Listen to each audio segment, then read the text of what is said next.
Okay, so let's picture this. You've got this Galactic Council, super advanced beings, almost godlike. Right. The Celestial Council, they call themselves. Basically, gods. And they're facing, well, total annihilation. Forget your usual space battles. This is a cosmic void just eating reality. Yeah, it's swallowing everything whole. And they've tried everything, bending space, messing with time.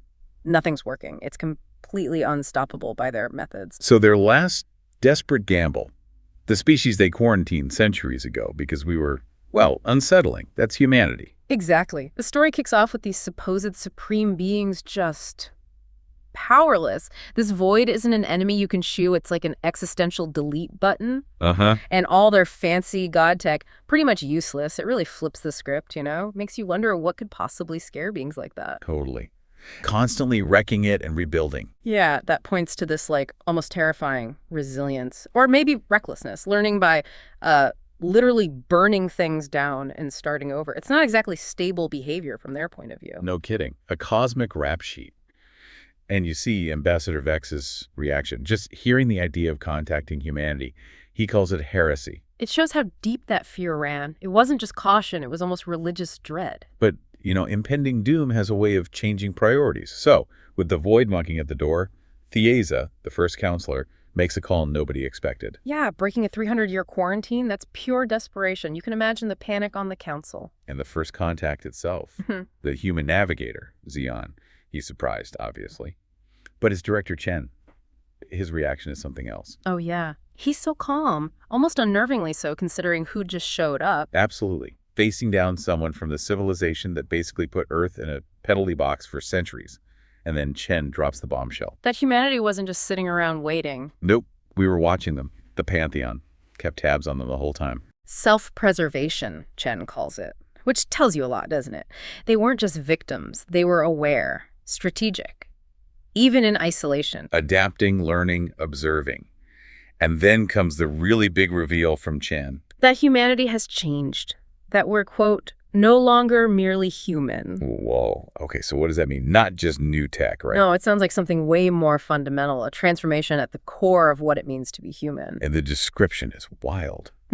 Simultaneously technological and biological, mechanical and organic, singular and collective. It's like a complete synthesis, moving beyond the old divisions, a new state of being forged in that isolation, maybe. It makes you wonder, doesn't it? How did being cut off, being seen as this threat, actually push humanity to evolve in such a radical way? It's a great question. The quarantine meant to contain us, maybe it became an incubator instead. And think about the contrast the story draws. Between the Council's past actions and humanity's. Right. The Council apparently voted unanimously to enslave Earth. Way back when, that was their solution. But then you look at humanity. They created this AI, Prometheus, and instead of enslaving it, they showed it mercy, recognized its sentience. That's a huge difference. Yeah. It suggests some serious ethical growth happened during that time out. We learned something the gods hadn't. It really highlights the shift. The ones considered dangerous turned out to have maybe a stronger moral compass in some ways. And now the tables are completely turned. The Council isn't dictating terms anymore, they're begging. Exactly. And the conditions humanity sets. Equal status, sharing tech, but on our terms, no more enslaving sentient species. Those aren't the demands of supplicants. That's a civilization setting the new rules. Yeah. They learn their lessons. This power shift is everything. So Thieza goes back to the pantheon, to the gods. And tells them what? Basically, you got it wrong. They don't need controlling. They need unleashing. Talk about irony. Oh, wow. The very beings they feared are now their only hope. And the key is letting them loose. And then Chen just appears right there in their sacred, supposedly impenetrable realm.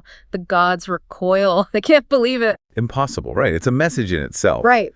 Your power, your rules, they don't apply anymore. Their shock just shows how little they understood what humanity had become. It's the ultimate flex, really. Quiet confidence. But the real kicker, the genuine aha moment, is how humanity deals with the void. Yeah, this is the genius part. Yeah. No giant space lasers, no technobabble shields. Nope. They didn't fight it. They didn't destroy it. They rewrote it. Rewrote it. How? They transformed themselves into, get this, living paradoxes, beings the void couldn't comprehend or consume. It's like they became fundamentally incompatible with its nature. Yeah. They didn't attack the void. They became something the void just couldn't process. Yeah. Like dividing by zero. Exactly. That's a great analogy. The void just sort of broke against them. It's an incredibly clever, unexpected solution. It suggests a mastery of reality itself, beyond what even the gods could manage. That's brilliant. It's not about force. It's about understanding and transformation, making the threat irrelevant by changing the very nature of the interaction. Precisely. And so the void retreats. It can't handle these paradoxical humans. And then Thiessa asks Chen about the quarantine. Is it still needed? And Chen's reply is just perfect. What does he say? Still human enough for that. Meaning, we remember why you did it. No longer necessary. We have outgrown our cradle. It's time the gods learn to live with their children. Wow. Packed statement. Yeah. We remember, but we've moved on. The quarantine is irrelevant now because we've changed, not because you decided to lift it. It totally encapsulates the whole journey. Humanity acknowledges the past, but signals a complete shift in the galactic power dynamic. The children have grown up, and the gods need to adjust. Okay, so let's wrap this up. We started with humanity as the galaxy's boogeyman, locked away. Feared for being unpredictable, for changing too fast, for challenging norms. And we ended with humanity saving everyone, not with bigger weapons, but through this incredible internal evolution and a completely outside-the-box understanding of the threat. Yeah, the key takeaway really is that ingenuity, rewriting the void itself. That's the big aha moment.